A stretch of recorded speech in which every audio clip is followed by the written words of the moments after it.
Good morning everyone, welcome back to KD current affairs. I hope आप सब बिल्कुल अच्छे होंगे। आज है 20 जुलाई 2026। 20 जुलाई 2026 से बनने वाले जितने भी मोस्ट इंपॉर्टेंट करंट अफेयर प्रश्न बन सकते हैं, आज हम उन्हें डिस्कस करेंगे। साथ ही साथ हर प्रश्न से संबंधित जितने भी इंपॉर्टेंट फैक्ट्स है मैं आपको बताऊंगा। वीडियो को लास्ट तक जरूर देखें। वीडियो के अंत में आपसे एक प्रश्न पूछूंगा जिसका आंसर आपको हमेशा की तरह कमेंट बॉक्स में बताना है।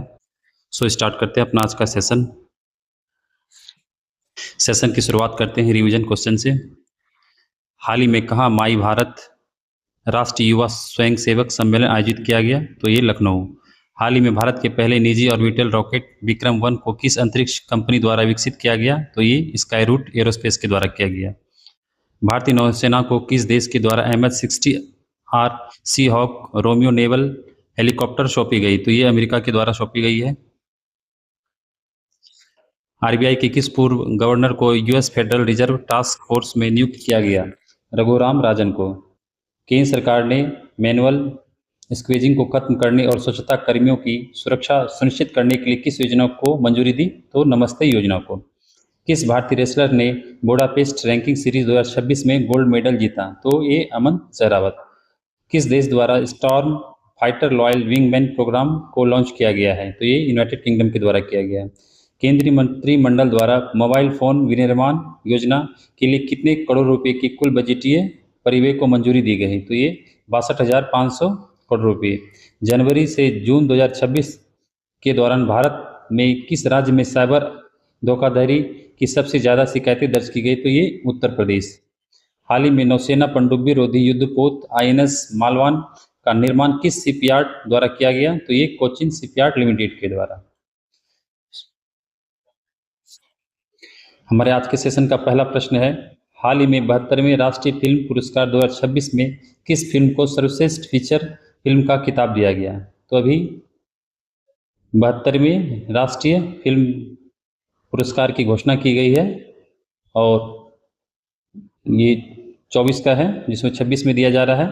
तो इसमें जो है आपको बताना है किस फिल्म को सर्वश्रेष्ठ फीचर फिल्म का खिताब मिला है। तो आपका ऑप्शन है Srikanth, option B Chandu champion, option C कल्कि 2898 AD या ऑप्शन डी आर्टिकल 370। तो इस प्रश्न का आंसर हो जाएगा आपका आर्टिकल 370 को। आइए देखते हैं इंपॉर्टेंट फैक्ट्स।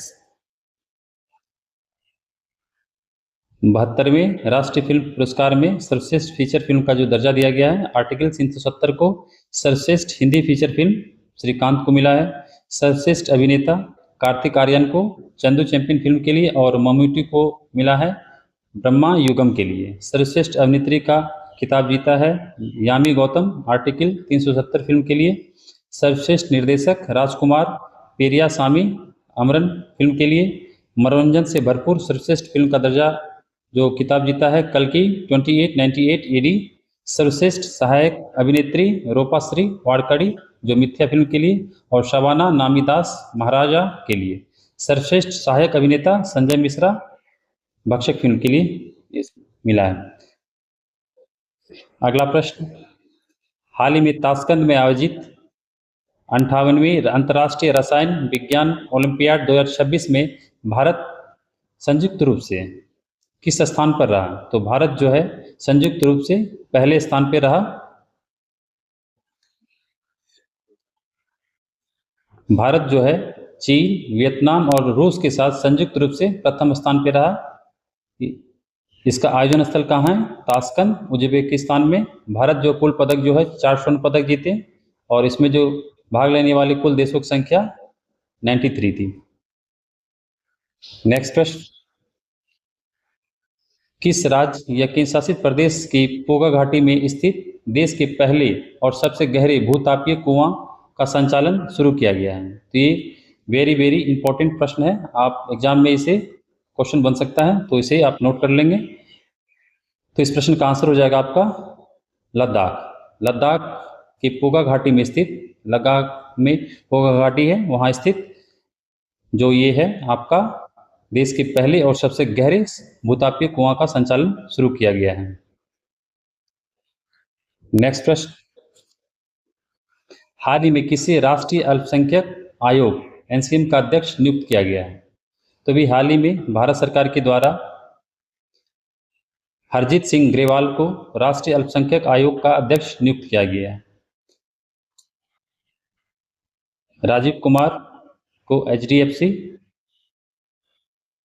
का अंशकालिक अध्यक्ष चुना गया है। महेश दीक्षित जिसे आईबी का प्रमुख नियुक्त किया गया है। आइए इंपॉर्टेंट फैक्ट देखते हैं। केंद्र सरकार के द्वारा हरजीत सिंह ग्रेवाल को राष्ट्रीय अल्पसंख्यक आयोग का अध्यक्ष जो नियुक्त किया गया है, 3 वर्षों के लिए ये नियुक्त किया गया है। हरजीत सिंह ग्रेवाल जो इकबाल सिंह लालपुरा का स्थान लिया, जो पहले इस पद पर बने हुए थे। हरजीत सिंह ग्रेवाल की नियुक्ति के अलावा इसके एस मुनिवर बेगम को एनसीएम के उपाध्यक्ष के रूप में नामित किया गया है, जबकि ग्लेन ई सुजा टिकलो को आयोग के सदस्य के रूप में नामित किया गया है। राष्ट्रीय अल्पसंख्यक आयोग जो अधिसूचित अल्पसंख्यक समुदायों के लिए एक संवैधानिक और कानूनी सुरक्षा उपायों के क्रियान्वयन की निगरानी करता है। तो इस प्रश्न का आंसर हो जाएगा हरजीत सिंह। नेक्स्ट प्रश्न, एशिया के सबसे बड़े एयर शो एरो इंडिया 2027 का 16वां संस्करण कहाँ आयोजित किया जाएगा? तो 2027 में जो एशिया का सबसे बड़े एयर शो एरो इंडिया 2027 का 16वां संस्करण जो आयोजित किया जाएगा, ये कर्नाटक की राजधानी बेंगलोर में आयोजित किया जाएगा। तो इस प्रश्न का आंसर हो जाएगा बेंगलुरु। एरो इंडिया 2027 का आयोजन बेंगलुरु में किया जाएगा। नेक्स्ट प्रश्न, हाल ही में नीति आयोग द्वारा जारी इन्वेस्टमेंट फ्रेंडलीनेस इंडेक्स में कौन सा राज्य शीर्ष पे रहा है? वेरी वेरी इंपॉर्टेंट क्वेश्चन है, ये एग्जाम में पूछा जा सकता है आने वाले एग्जाम में। तो इस प्रश्न का आंसर हो जाएगा आपका गुजरात। गुजरात राज्य जो है नीति आयोग द्वारा जारी इन्वेस्टमेंट फ्रेंडलीनेस इंडेक्स में शीर्ष राज्य पे स्थान पे रहा। तो आप से क्वेश्चन पूछ सकता है, इन्वेस्टमेंट फ्रेंडलीनेस इंडेक्स किस संस्था के द्वारा जारी किया जाता है? तो नीति आयोग के द्वारा। अच्छा, नीति आयोग की स्थापना कब हुई थी? 1 जनवरी 2015 ईस्वी में। आइए इंपॉर्टेंट फैक्ट्स जान लेते हैं। नीति आयोग के द्वारा हाल ही में पहली बार ये जारी किया गया है इन्वेस्टमेंट फ्रेंडलीनेस इंडेक्स निवेश अनुकूलता सूचकांक 2026 में गुजरात बड़े राज्यों की श्रेणी में जो शीर्ष पे रहा। गुजरात जो है 56.6 स्कोर के साथ पहला स्थान हासिल किया है, जबकि महाराष्ट्र 53.7 अंकों के साथ दूसरे स्थान पर, और क्रमशः तमिलनाडु जो है 53.3 स्कोर के साथ तीसरे स्थान पर रहा। पर्वतीय और पूर्वोत्तर राज्यों की श्रेणी में उत्तराखंड तथा केंद्र शासित प्रदेश स्टेटस की श्रेणी में गोवा शीर्ष स्थान पर रहा। नीति आयोग ने यह सूचकांक जो है बुनियादी ढांचे, वित्तीय स्वास्थ्य और नियामक सुगमता जैसे 8 प्रमुख स्तंभों के आधार पर ये रिपोर्ट जारी किया है। तो इस प्रश्न का आंसर हो जाएगा आपका गुजरात। नेक्स्ट प्रश्न, किस राज्य में स्थित भारत की पहली कुकरेल नाइट सफारी और डे जू परियोजना को सुप्रीम कोर्ट के द्वारा ये मंजूरी मिली है? इंपॉर्टेंट प्रश्न हो सकता है आपके एग्जाम के लिए। तो इस प्रश्न का आंसर होगा आपका उत्तर प्रदेश। उत्तर प्रदेश के ये कहाँ स्थित है कुकरेल नाइट सफारी? तो ये लखनऊ में स्थित है। लखनऊ के कुकरेल नाइट सफारी और डे जू परियोजना को सुप्रीम कोर्ट के द्वारा मंजूरी मिल गई है। नेक्स्ट प्रश्न, हाल ही में निवेश अनुकूलता सूचकांक शीर्षक से रिपोर्ट किस संस्था के द्वारा जारी किया गया? तो इस प्रश्न का आंसर हो जाएगा आपका नीति आयोग। इससे पहले आपने पढ़ा था, तो इस प्रश्न का आंसर हो जाएगा नीति आयोग। नीति आयोग के द्वारा निवेश अनुकूलता सूचकांक इन्वेस्टमेंट फ्रेंडलीनेस इंडेक्स 2026 जारी किया गया है। फर्स्ट टाइम नीति आयोग के जो अध्यक्ष होते हैं कौन होते हैं? प्रधानमंत्री, और इसकी उपाध्यक्ष जो बने हैं भी कौन है? इसके उपाध्यक्ष अशोक कुमार लाहिरी। नेक्स्ट प्रश्न, हाल ही में जापान ओपन सुपर 750 का खिताब जीतने वाली पहली भारतीय खिलाड़ी कौन बनी? तो ये पहली बार है जो ये खिताब जीतने वाली पहली भारतीय खिलाड़ी बनी है। इस प्रश्न का आंसर हो जाएगा option B, PV Sindhu. PV Sindhu ने भी हाल ही में जापान ओपन सुपर 750 का खिताब जीत लिया है और ये ऐसा करने वाली पहली भारतीय खिलाड़ी बन गई है। नेक्स्ट प्रश्न, केंद्रीय खेल मंत्री ने BWF badminton world champion federation badminton विश्व चैंपियनशिप 2026 के किस आधिकारिक शुभंकर का अनावरण किया है? तो नई दिल्ली में इस शुभंकर का अनावरण किया गया। तो इस प्रश्न का आंसर हो जाएगा आपका पीको। पीको जो पीकॉक से प्रेरित है। अच्छा, जो विश्व योगासन चैंपियनशिप का आयोजन किया गया था 2026 में,